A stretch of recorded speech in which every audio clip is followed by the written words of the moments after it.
Why do we eat so much on the weekend? What is it about the whole weekend warrior scenario? So think about it.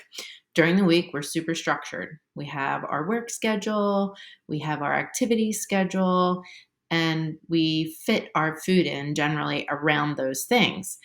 On the weekends, we are much less structured.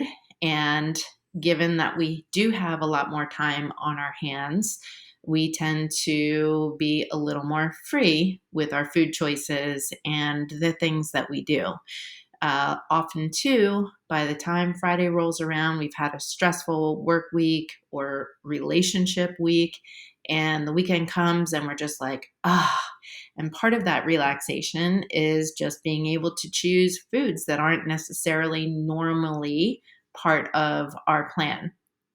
There is for sure a physiological response that occurs within our gut that and our whole digestive system in general that relaxes when we are giving ourselves foods that are highly processed or carbohydrate and fat filled. So, how do I manage that? Just wanted to go over 6 ways to stop overeating on the weekend. And one of those things is having cheat meals. I would suggest instead of actually planning an entire cheat meal, plan some foods that you enjoy, but not on a daily occasion that can fit into your plan. I always give the example of pizza because it's one of my favorites and it's something I also don't have often. So if I'm going to choose to have pizza, I will have a salad before so that I'm getting that fiber, a little bit of fat, perhaps put a little bit of protein on that salad, and then follow that up with a slice or two of pizza. As long as that's fitting into my total number of calories, I may not hit my protein goal for that day, but at least I'll stay on track. And having that fiber and fat prior to eating a highly carbohydrate and fat filled option will help me digest it, and my body won't be taking that insulin response to the next level, so to speak. So, really, instead of having a whole cheat meal, which is going to be more challenging for our body to process if it's a lot of calories at one time and it's a lot of calories that we don't normally have, um, plan for a few things and make sure they just fit into your goals. And if they don't, just be okay with that. And again, try to have something prior to having that um, food item that is going to help you digest it. Secondly, is just practicing mindful eating. And I'm going to record a whole other video just on mindful eating that you may want to watch right after that. But that means just not scarfing your food down as fast as possible, but slowing down, enjoying the food that you're actually eating, enjoying the entire sensation of the event of eating. Sometimes we smell something or we see something and we get this quote unquote craving, and we sit down to have that thing. We have, couple bites and then we just scarf the whole rest of the thing down. If you do enjoy those first couple bites, you might actually see that you don't need to eat the whole thing, or it might not even be the craving that you're looking for. Oftentimes when I do go out to eat, especially if there's a creme brulee on the menu, I will just get one, share it with the table, and you get to have that taste, but you're not necessarily eating the entire thing. So again, just mindful eating means planning ahead as well.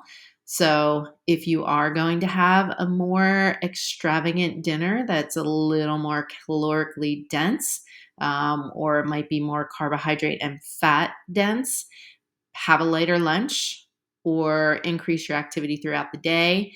Try to get more protein in at the beginning of the day.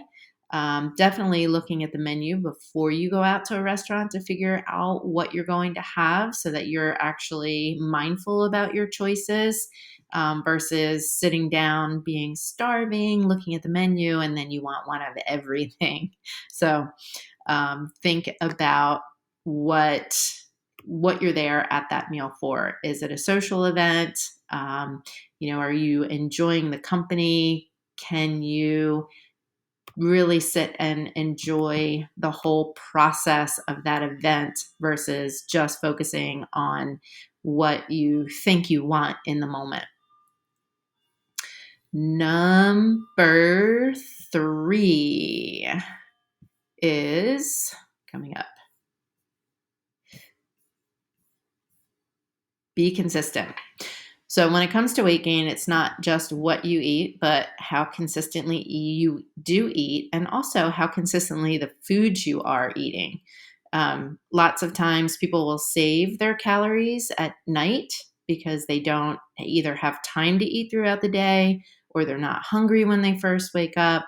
But then by the time dinner rolls around, you're like so hungry that all you can stand is grabbing whatever is closest to you. At that point, the body can't mindfully eat because it just needs food. You're so hungry that you overeat the food that you didn't allow yourself to eat throughout the day. So start your day with a nice protein filled breakfast that's well balanced between your protein, carbs, and fats, and try not to skip meals. Being consistent will definitely give you more control in your food choices in the moment, but as always, planning ahead of time, especially when you are on a weight loss goal, is going to help you stick to your plan and also just help you successfully lose on a consistent basis. Number four is the food journal. We definitely sometimes are not, what is the word I'm looking for? Um, we're not making decisions ahead of time. We're making decisions in the moment. And I don't know if you're like me, but when I first started this journey, I would have food, fruit, whatever it might be, nuts sitting on my island in the kitchen. I would go past it and I would just grab something, pop it in my mouth, just really mindlessly not eating. And then I really started to track that when I started to incorporate logging all of my food, weighing and measuring it. I was like, oh, I'm actually eating more than I thought. So I call those bites snags, and they can add up over time. So just making sure that you are tracking everything that you're eating can help you really get a visual of the amount of calories that you're taking in, and then help you understand, oh, okay, I really am eating more than I actually think I am, especially if it's something that's more calorie dense, like nuts or cheese, if that's a consistent food that you have in your nutrition on a regular basis. Number five, just adopting healthy habits. So, um, you know, do you drink soda? Maybe instead of drinking soda, you can grab some water and add flavoring to the water, or just kind of wean yourself off of that soda. It's a good idea to avoid having too many drinks that have calories in them when there are so many other options that you can have that aren't going to take those calories up. As far as snacks and meals are concerned, if you increase the number of portions of vegetables and fruit throughout the day, that can actually help you feel full on more bulkier, lower calorie items. So, starting to incorporate those kinds of things as snacks instead of things like potato chips or that handful of nuts or any other snacky type of thing that you may have on a regular basis in your routine. And then, of course, exercise is another healthy habit that will help, but we don't want to ever use exercise as a means to burn off the calories that we've eaten. We want to just do that just so we can have healthier bones, a healthy body composition filled with great muscle mass. So we don't want to use exercise as a punishment, so to speak, to burn off the calories we ate. It's just an impossibility unless you're going to go out and run a marathon. It's challenging to burn off the calories you're eating. Number six, just slow down. When you're eating, your brain and your stomach are having a constant conversation, but it can take a little bit. It takes about 20 to 25 minutes for your brain to give you that satiety feeling and your stomach to start to understand and respond to that. If you're eating quickly, which is a fault that I definitely have, you don't recognize fullness before you overeat. So think about the holidays like Thanksgiving. Some people can eat an entire plate of food in 10 minutes and then go back for more because they don't feel full yet. Then, after doing that, they're going to go in and eat a piece of pumpkin or apple pie. I'm thinking about Thanksgiving. And then suddenly you hit that food coma, right? So it's just important to kind of step back and get away from the old fashioned food rules. There really are no bad foods, so you can eat them in moderation when the mood strikes and when they are planned. But food can both be fuel and fun. Overall, if you're consistent with your eating habits throughout the week, that's what's so key.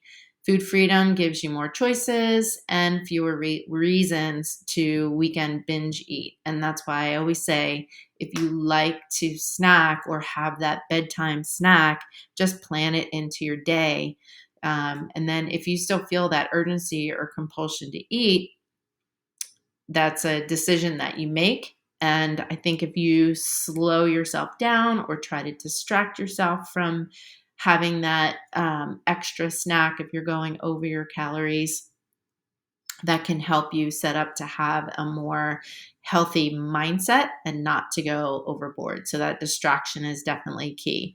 But there's nothing really that should be off limit if you're mindful and you're actually planning what you're doing.